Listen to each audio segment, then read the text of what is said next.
Welcome to the World History 1 lecture series. At the end of each slide there will be a 10-second delay. Use this time to pause the presentation and complete your notes. When you are done, push play and you will move forward. This lecture will begin in 5 seconds.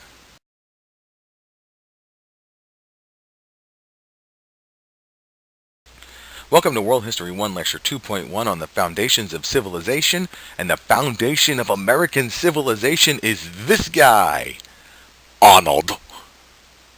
No, Schwarzenegger is not the foundation of American civilization, but he is interesting.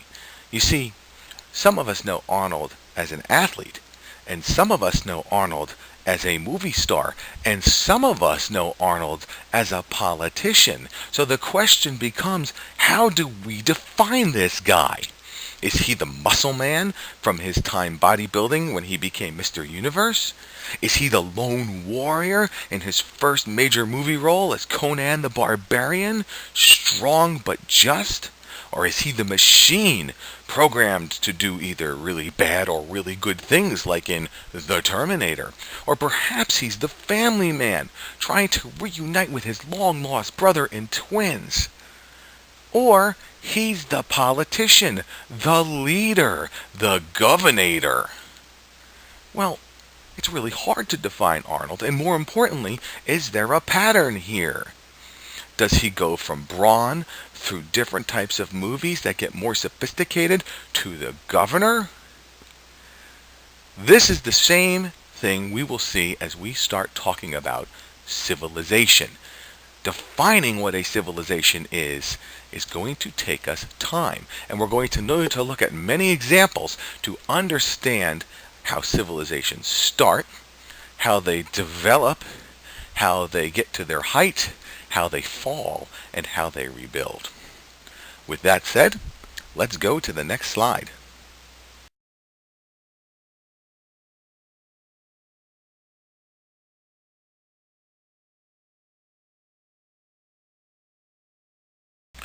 Before we understand the cycle of civilization, we have to be able to define what is a civilization. Well, to have a civilization, you need two things. The first thing you need is culture. Culture is the distinctive features of a group that are learned behaviors. And a really good example of this is the skating culture. And right there you could see our skate park at Mount Trashmore. Now, boarders have a very special culture. They talk a certain way, they dress a certain way. When they're skating, there's an etiquette. There's a way in which you skate so you don't, get the other skateboarders mad at you. That's a culture. Civilization is urban culture, or culture found in a city and its surroundings. So what you need is you need to have culture plus an urban environment to have a civilization. Go to the next slide.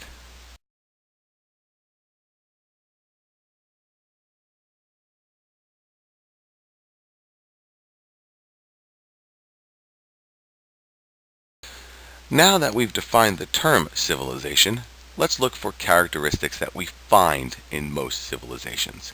A characteristic is a feature or quality belonging typically to a person, place, or thing, and serving to identify it.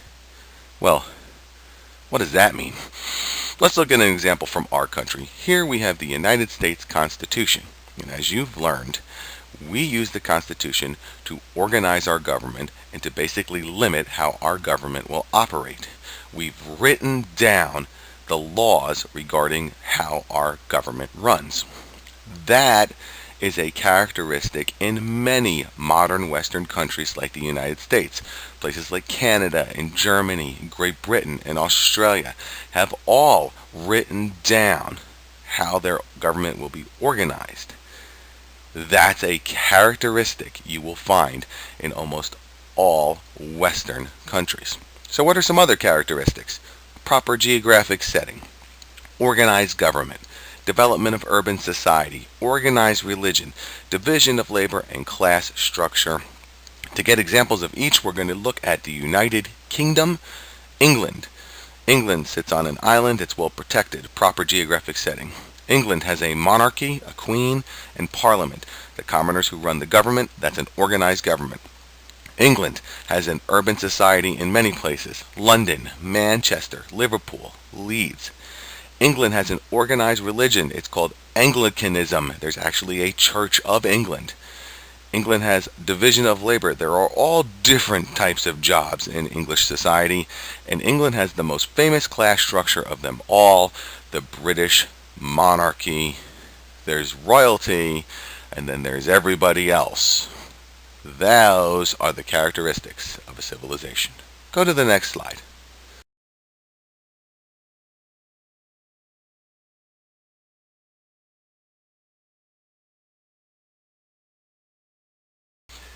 Civilizations don't just look a certain way, they actually affect how people live.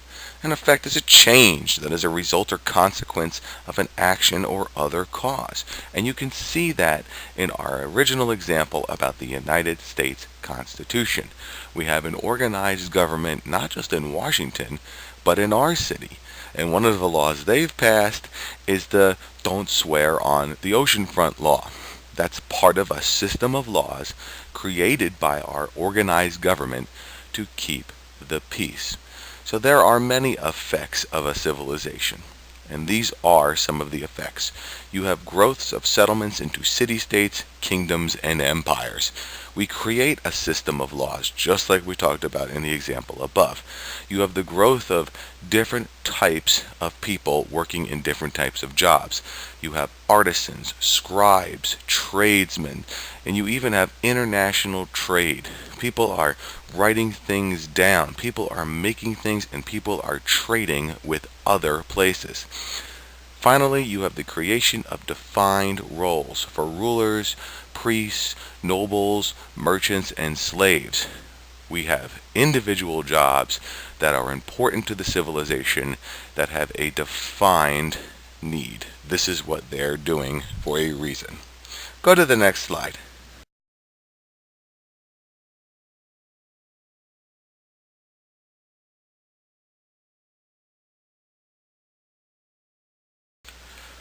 So now we've defined the term civilization. We have uncovered the characteristics of civilization, and we understand the effects of civilization. Now it's time to look at the cycle of civilization, and we will spend the majority of this year analyzing this cycle. Civilizations are established. They start. Civilizations develop. They grow. Civilizations sustain themselves. They can be around for a very long time. Civilizations develop differently depending on where you are geographically or where you start your civilization. Civilizations can rise to great heights and fall to great depths, and civilizations can rebuild. Looking at history through this cycle, you will not only understand the facts, but you'll be able to apply these facts to understand how humans have grown from 3300 BC to 1500 AD. I hope you enjoyed this lecture, and I'll see you in class.